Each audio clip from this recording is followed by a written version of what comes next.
This is the second part of your lesson on graphing the sine and the cosine function. Be sure that you have learned to graph some of the more simple sine and cosine functions before you start on this lesson.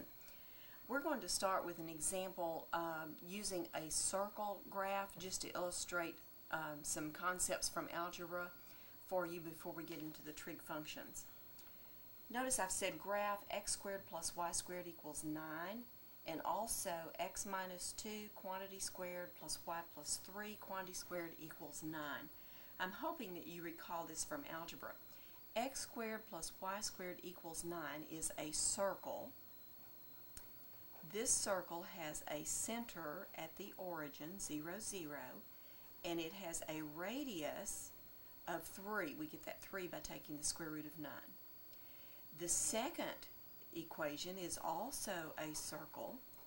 It has a center at 2, negative 3, and its radius is also 3.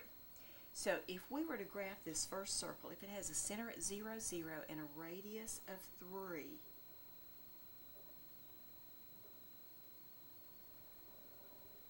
now this won't be perfect, but it'll be close.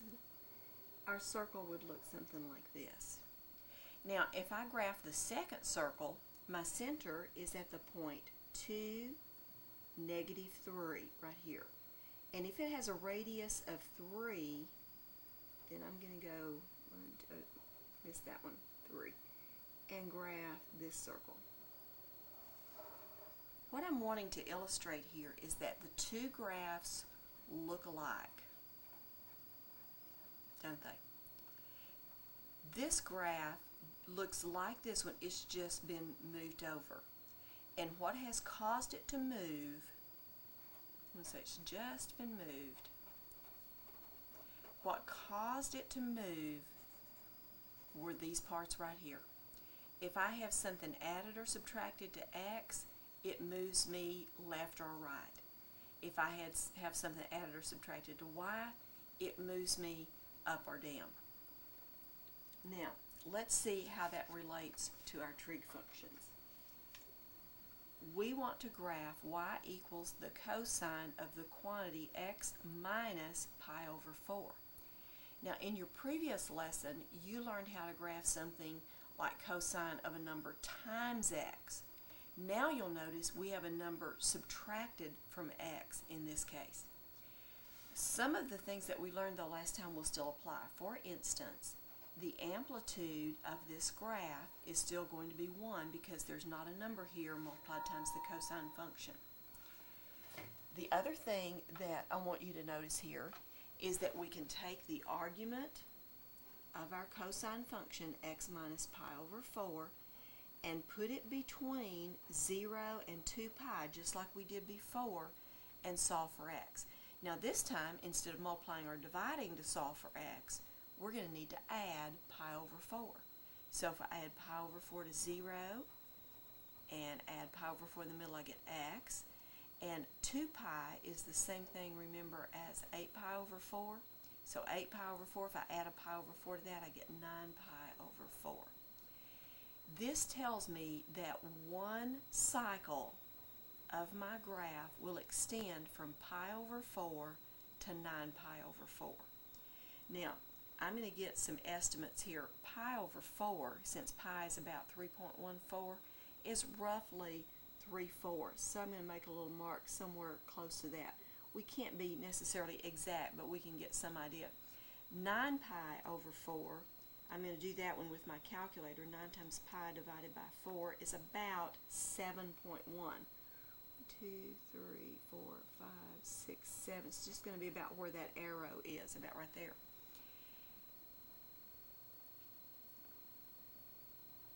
Notice that if I take 9 pi over 4 and I subtract pi over 4, I get 8 pi over 4, or 2 pi.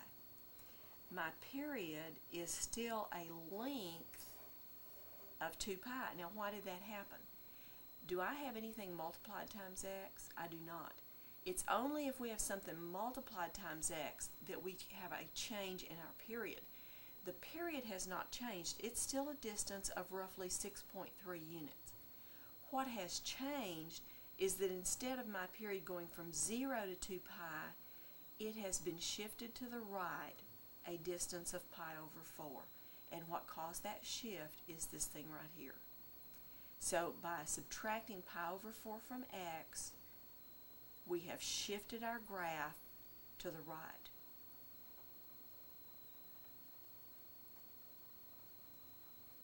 Okay? Other than that, the graph is going to look identical. Now, how do we handle one that's been shifted around? Well, do you remember how we took the beginning of our period, which used to always be 0? In this case, it's going to be pi over 4. The end of my period is at 9 pi over 4. I want to find halfway between those to get my middle value. To get halfway, remember, is a midpoint. So we add these together. 9 pi over 4 plus 1 pi over 4 would give me 10 pi over 4. And then we take half of that, dividing by 2. So if I take half of that, I'm going to get 5 pi over 4.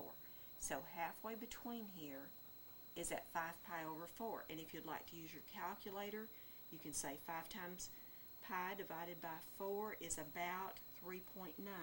So from 0, 1, 2, 3, about 0.9 would be somewhere right in there. Okay? Now, I also like to have halfway between these. Well, if I add these together, I get 6 pi over 4, and if I take half of that, that's 3 pi over 4. And 3 pi over 4 is roughly 2.4. 1, 2, about 0.4, somewhere right in there. Okay, so I'm going to put my 3 pi over 4 here. And then halfway between the 5 pi over 4 and the 9 pi over 4, if I add those, 9 and 5 is 14 pi over 4. Taking half of that, I get 7 pi over 4. So 7 pi over 4 would be halfway between those, and you can use your calculator. 7 times pi divided by 4 is about 5.5. 1, 2, 3, 4, 5 and a half. Now I have marked these places that take my period, which is a distance of 2 pi, but beginning at pi over 4, and I have divided it up into roughly 4 equal parts. This is a cosine function with an amplitude of 1. So at the beginning of this period, I'm going to be on 1. Halfway in the middle of this period, I'm going to be on negative 1. At the end of this period, I'm going to be on 1. And of course, halfway between my highs and my lows, I'm going through these 0 values. So I have one period of my cosine function graphed. Subtracting this pi over 4 from x caused a shift in my graph. Notice I don't have to worry about the direction. If I always take this argument, putting it between 0 and 2 pi, it tells me where to start my period and where to stop. Okay? And I can take that beginning and ending point, find halfway, then find halfway between these, and I can divide that period up into my 4 equal parts and then graph the appropriate shape here.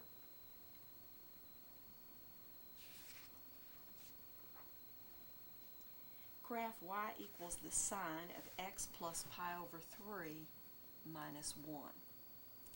Now, I don't always do this, but I want to just emphasize something here. Notice that this minus 1 out here could be taken to the other side of the equation, if you will.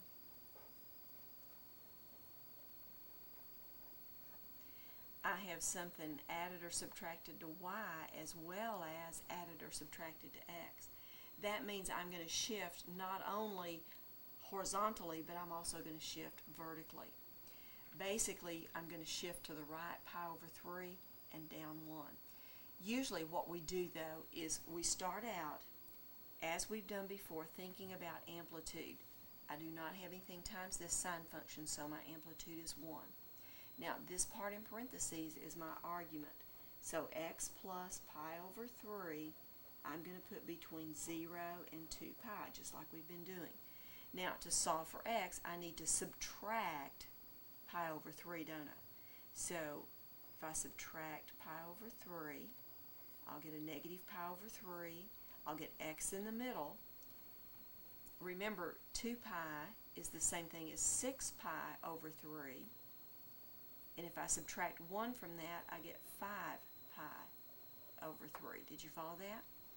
So the beginning of my period is going to be at negative pi over 3, and the final ending of my period is going to be at 5 pi over 3. Now I'm going to go ahead and find these halfway points. Notice if I add these together, be careful with that negative, if I add these together I get 4 pi over 3, and if I take half of that, I'm going to get 2 pi over 3. So halfway between these is 2 pi over 3. Okay?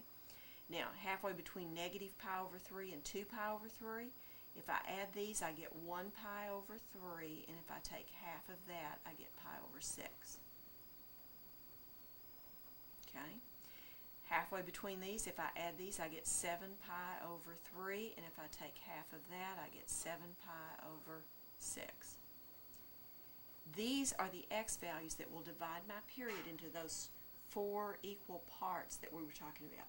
Now, negative pi divided by 3, that's going to be real close to negative 1. It's going to be just a little bit to the left of negative 1. Okay? Let's go ahead and find 5 pi over 3. Well, 5 times pi divided by 3 is about 5.2. So from here, 0, 1, 2, 3, 4, 5, about 0.2. There's the end of my period. Okay? Okay, let's go ahead and find the halfway point. 2 pi over 3 is going to be about 2. And pi over 6 is going to be probably pretty close to a half. Yeah, it is. Right about here. And 7 pi over 6 is going to be about 3 and 6 or 7 tenths. 1, 2, 3, somewhere along in here. Now, when you're locating these, you don't have to be perfect, but it helps me to kind of double check values here. Now, I've got the beginning of my period, the end of my period. I know it's a sine function with an amplitude of 1, but the other thing I've got to consider is this thing down here is going to shift me down. Notice after I get my sine value, I'm going to subtract 1. So where I would normally be getting a 0 here, I'll be getting a negative 1. The easiest way for me to do that is to take these points that I have found that divides my interval and just shift them down 1. And then sort of play like this line down here is really my x-axis. Okay? So since this is a sine function, it starts on 0. Halfway in between, it's on 0. Halfway between those, it's up 1. So it's going to come up 1, come down to 0. Then it ends on 0. Halfway in between, it's on negative 1. So here is one period. And by the way, the period of this thing is still 2 pi. Notice if you take the difference between these, you're going to get 6 pi over 3, which is 2 pi. You went 5 pi over 3 this way and pi over 3 this way, which is a total distance of 6 pi over 3 or 2 pi. Remember, your period is not going to be changed if there's not a number times x right there. Okay, let's do a little summary about what we've learned here. The general sine and cosine functions. Now this has everything you can imagine in this equation. Y equals a number times the sine of a number times the quantity x minus c plus d. Now sometimes you will see this part multiplied out, so it'd be like parentheses bx minus bc here. Okay? Same thing with the cosine function. You've got a number times the cosine. You've got a number that's eventually going to be multiplied times x. You've got something subtracted to your x, and you have something added on the end. Notice the number in front, if you take its absolute value, let me make those lines a little bit darker, gives you the amplitude. Now, since if you multiply this out, you would have b times x, your period is going to be 2 pi divided by that b. We learned that in the first lesson. The phase shift and the vertical translation, the phase shift is referring to how we're shifting our graph horizontally. The vertical translation means are we moving it up or down. The phase shift and vertical translation is given by C and D. Now, this information is all here. As we graph it, we're not necessarily going to just look at the C and D, but we're still going to be working sort of through the same channels that we learned in the first lesson, where we put the argument between 0 and 2 pi. So I'm summarizing here for you. To graph one period of the sine or cosine, place the argument of the function between 0 and 2 pi. We've already been doing that. Solve for x. This gives the beginning and end of the period. Divide this interval into 4 equal parts. We've been doing that. Note any vertical translation. On that last example, we noted that we were moving down one. Note the amplitude. And note whether the graph is flipped upside down or not. And graph using the 5 basic values. Now, those 5 basic values we're talking about is where are we on 0, where are we on 1, -1, etc., taking into consideration the amplitude of the function. Okay, well, let's take a look at this one. We want to graph 2 times the cosine of 3x minus pi over 2. Now, I'm going to make a note first of all. What's my amplitude? Well, the number times cosine is a 2, so the amplitude is a 2. I'm also going to note here what the period is, and I'll use that sort of as a double check.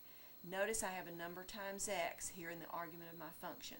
So to get my period, I take the original period, which is 2 pi, and I divide by this number that's times x. So my period should be a distance of 2 pi divided by 3. Now 2 pi divided by 3 is about 2.1. In other words, in a distance of only about 2.1 units, we're going to do one complete cycle of this cosine graph. Now, this information I'm just going to keep up here. But to find out where I begin and end my period, I'm going to take this entire argument of my function, 3x minus pi over 2, and I'm going to place it between 0 and 2 pi, and we're going to solve for x. Now note here, the first thing I need to do is add pi over 2 to all parts of this. So let me emphasize that. So 0 plus pi over 2 is pi over 2. And of course in the middle I'm going to get the 3x by itself. Now 2 pi is 4 pi over 2. So 4 plus 1 makes 5 pi over 2 right here. Now we need to divide everything by 3. But remember, dividing by 3 is the same thing as multiplying times 1/3. So 1/3 times pi over 2 gives me pi over 6. 1/3 times 3x is 1x. And 1/3 times 5 pi over 2 is 5 pi over 6. Now let me show you something here. We're saying that we're starting at pi over 6. Pi over 6 is about 0.5. We're stopping at 5 pi over 6. Well, 5 pi divided by 6 is about 2.6. Notice from 0.5 to 2.6 is a distance of about how far? It's about 2.1 units. See, that agrees with our period. That's a good double check here to make sure we're on the right track. Now, we're going to find our points. We begin at pi over 6, at pi over 6, end at 5 pi over 6. What's halfway between? Well, if we add these together, we get 6 pi over 6. And if we take half of that, we get 3 pi over 6 or pi over 2. So halfway between is going to be at pi over 2. Okay? You might want to think of this pi over 2 as being 3 pi over 6 to help you get your other halfway points. 3 pi over 6 plus 1 pi over 6 is 4 pi over 6. If we take half of that, we're going to get 2 pi over 6 or pi over 3. Okay? And finally, halfway between these, if we add these, we get 8 pi over 6. Take half of that, we get 4 pi over 6, which is the same thing as 2 pi over 3. Okay? Now, this is going to be a really, really compressed graph. Notice it's a cosine function. Also notice there is no vertical translation. I don't have any numbers added or subtracted out here. This changed amplitude, this changed the period, this is going to cause a horizontal shift. Okay, so we're going to begin at pi over 6, which we said is about 0.5. We're going to end at 2.6. Halfway in between is pi over 2, which is about 1 1/2. And pi over 3 is going to be real close to 1. And 2 pi over 3 is going to be real close to 2. Those are going to be our points that we would divide this thing into. Now, at the beginning of a period, the cosine is usually 1, but because our amplitude is 2, we're going to be up here 2 units above. At the end, 2 units above. Halfway in between, -2. Now we're going to come through these intermediate points, and we have a sketch of this function. So let's review again what we did. We considered amplitude. That means we're going to be above and below the axis by 2 units. We considered the period. We got the beginning and ending of our period, divided it up into 4 equal parts, noted that it was a cosine. It was not flipped upside down because that was positive, and there was no vertical translation.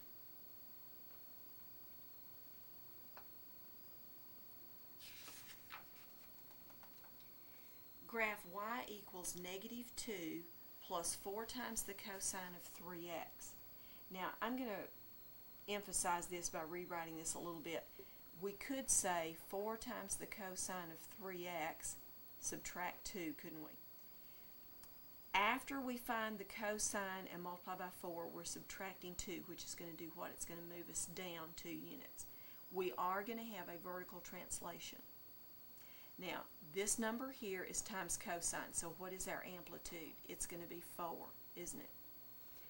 We have a number times x. What is our period going to be? Well, it's going to be 2 pi divided by that number times x. It's going to be 2 pi over 3. Now, 2 pi divided by 3 is going to be, what, about 2 units? Something like that.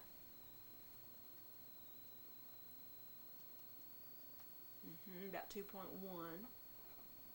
So this is going to be another short one.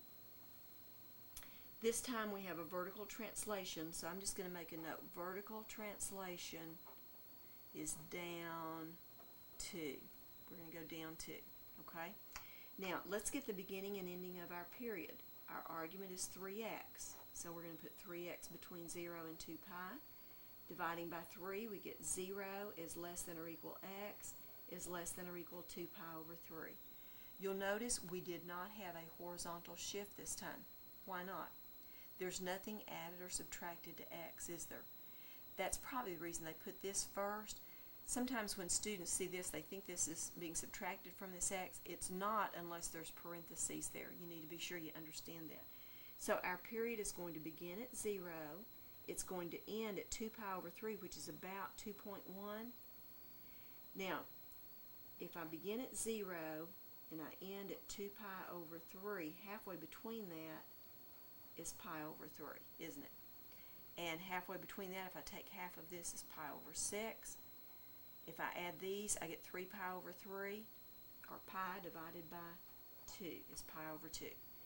Okay, so pi over 3 is going to be close to 1.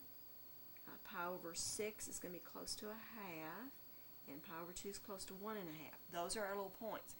Because of our vertical translation, we're going to move all those points down 2 units. So let's come down here and mark those points. And we're going to play like this is our new x-axis. It's a cosine with amplitude of 4. It is not flipped over. So at the beginning, I'm going to go up 1, 2, 3, 4. Halfway in between, I'm going to go down 1, 2, 3, 4. At the end, I'm going to go up 1, 2, 3, 4. You'll notice I'm going up and down from our new location based on this vertical translation. Okay, so here is where I would come down to like being on 0. Down here, up, and up. And I have graphed 1 period. You'll notice the cosine shape is there. We've got an amplitude of 4. Now, you'll notice this time, we're never more than 4 units above or below our new position based on our vertical translation. But the amplitude is still called 4. Our period was changed. It was really squashed in here, wasn't it? Okay. But we got the beginning and ending of our period, our halfway points. We did our vertical translation down, considered amplitude, and sketched in this cosine graph. I have one more I want to sketch for you. Graph y equals negative 3 times the sine of 2 times the quantity x plus pi over 4 plus 2. Now, let's start by noting what is the amplitude. Well, I have a number times the sine function, so my amplitude is the absolute value of this number. That would make it 3. What's that negative going to do? I'm just going to make a note here. It's going to be upside down. Okay? That negative is going to flip us upside down. Now, what about the period? Do I have a number times x? Well, it doesn't look like it here, but notice if I distributed this 2, I would have 2 times x. So my period is going to be 2 pi divided by 2, or pi. So about 3.14 units. I'm going to do a complete cycle.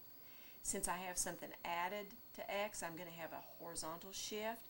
And since I have something added out here, I'm going to have a vertical shift. I'm going to go ahead and make a note that my vertical translation is going to be up 2. Okay? Now, the 2 times the sine, or I'm sorry, 2 times the quantity x plus pi over 4, all of that is the argument of my function. So I'm going to write it where I go ahead and multiply it out. 2x plus 2 times pi over 4 would be pi over 2. I want to place that between 0 and 2 pi. Okay? Now we're going to subtract pi over 2 first. So negative pi over 2 is less than or equal to x. And 2 pi is 4 pi over 2. So if I subtract 1 from that, I get 3 pi over 2. Now to get x by itself, I can multiply by a half, can't I? So negative pi over 4 is less than or equal x is less than or equal 3 pi over 4. Okay? Notice if I go a distance 3 pi over 4 in the positive and a negative pi over 4 in the negative, that's a total distance of 4 pi over 4 or pi. So our period is agreeing, isn't it? Okay, the beginning of my period is negative pi over 4. The ending is at 3 pi over 4. If I add those together, I get 2 pi over 4. And if I take half of that, I get 1 pi over 4. Okay? Now, if I add these together, I get 0, don't I? Half of 0 is 0. Okay? If I add these together, I get 4 pi over 4. And if I take half of that, I get 2 pi over 4 or pi over 2. So those will be my little markings. Okay. Negative pi over 4 is going to be close to negative 3/4. 0. Pi over 4 is going to be close to 3/4. Pi over 2 is about 1 1/2. And 3 pi over 4 is going to be what? Let's see. 3 times pi divided by 4 is going to be about 2.4. 2.4. Okay? Start here, stop here. I have a vertical translation up to, so I'm going to take all these points and move them up 2 units. And I'm going to think about this being my x-axis right here. Okay? I'm a sine function, but I'm upside down with an amplitude of 3. Okay, well the sine always starts at 0, halfway it's at 0, and at the end it's 0. Normally it goes up, but since it's upside down, it's going to go down. So at this halfway point between my zeros, I'm going to be down 3 units. So I'm going to come down 3, come back to here. Halfway between these, I'm going to be up 3. Okay? So I did my vertical translation. I moved everything up 2. I had a shift to the left of the distance. Notice this pi over 4 ended up being how far we shifted over to the left. We considered the change in the period, the amplitude, and the fact that it was flipped upside down. You may be thinking, with graphing calculators, why are we doing all this? Well, certainly you can get graphs of trig functions using your graphing calculator just by plugging in the equation, and that's a good way to check your graphs when you're sketching them by hand, is to check with a graphing calculator. There are times, however, when we want to know certain specific points on a sine or a cosine graph. In particular, perhaps those high points that we call maximum points or low points that we call minimum points.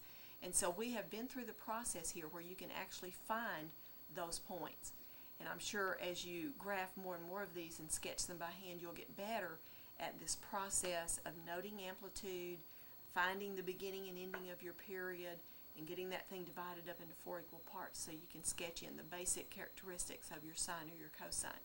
This completes the lesson on graphing sines and cosines.